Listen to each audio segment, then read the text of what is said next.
আসসালামু আলাইকুম ওয়া রাহমাতুল্লাহি ওয়া বারাকাতুহু। আনাস ইবনে মালিক রাদিয়াল্লাহু তাআলা আনহু বলেন, রাসূল সাল্লাল্লাহু আলাইহি ওয়াসাল্লাম বলেছেন, যখন মৃত ব্যক্তিকে কবরে রাখা হয় এবং তার সঙ্গীগণ সেখান হতে ফিরতে থাকে, তখন সে তাদের পায়ের শব্দ শুনতে পায়। তাদের ফিরে যেতে না যেতেই তার নিকট দুজন ফেরেশতা চলে আসেন এবং তাকে উঠিয়ে বসান। তারপর নবী করিম সাল্লাল্লাহু আলাইহি ওয়াসাল্লামের প্রতি ইশারা করে জিজ্ঞেস করেন, তুমি দুনিয়াতে এ ব্যক্তির সম্পর্কে কি ধারণা করতে? মুমিন ব্যক্তি তখন বলে, আমি সাক্ষ্য দিচ্ছি যে তিনি আল্লাহর দাস এবং তার রাসূল। তখন তাকে বলা হয়, এই দেখে লও জাহান্নামে তোমার স্থান কেমন জঘন্য ছিল, আল্লাহ তোমার সেই স্থানকে জান্নাতের সাথে পরিবর্তন করে দিয়েছেন। তখন সে উভয় স্থান দেখে এবং খুশি হয়। কিন্তু মৃত ব্যক্তি যদি মুনাফিক বা কাফের হয়, তখন তাকে বলা হয়, দুনিয়াতে তুমি এ ব্যক্তির সম্পর্কে কি ধারণা করতে?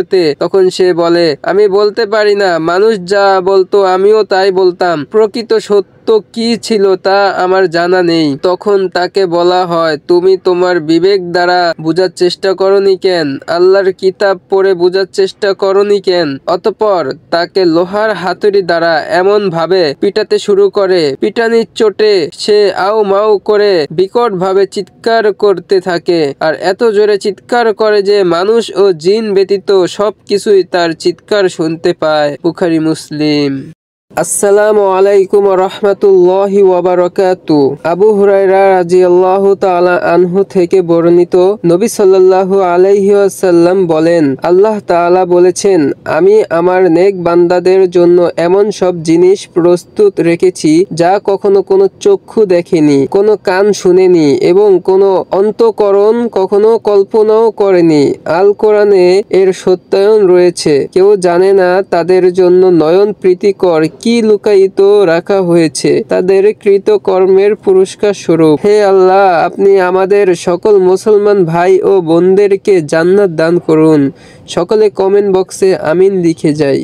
আসসালামু আলাইকুম ওয়া রাহমাতুল্লাহি ওয়া বারাকাতুহু। আল্লাহর রাসূল সাল্লাল্লাহু আলাইহি ওয়াসাল্লাম বলেছেন, যে ব্যক্তি জামাতের সঙ্গে এশার নামাজ আদায় করলো, সে যেন অর্ধেক রাত পর্যন্ত নফল নামাজ আদায় করলো, আর যে ব্যক্তি ফজরের নামাজ জামাতের সঙ্গে আদায় করলো, সে যেন সারা রাত জেগে নামাজ আদায় করলো।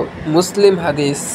আসসালামু আলাইকুম ওয়া রাহমাতুল্লাহি ওয়া বারাকাতুহু। রাতে অথবা দিনে ঘুমানোর সময় উপর হয়ে না শোয়া, কেননা হাদিসে বর্ণিত আছে, নবী সাল্লাল্লাহু আলাইহি ওয়াসাল্লাম বলেন, এটা জাহান্নামীদের শোয়া। তিনি আরো বলেন, এটা এমন শোয়া যা আল্লাহ তাআলা পছন্দ করেন না।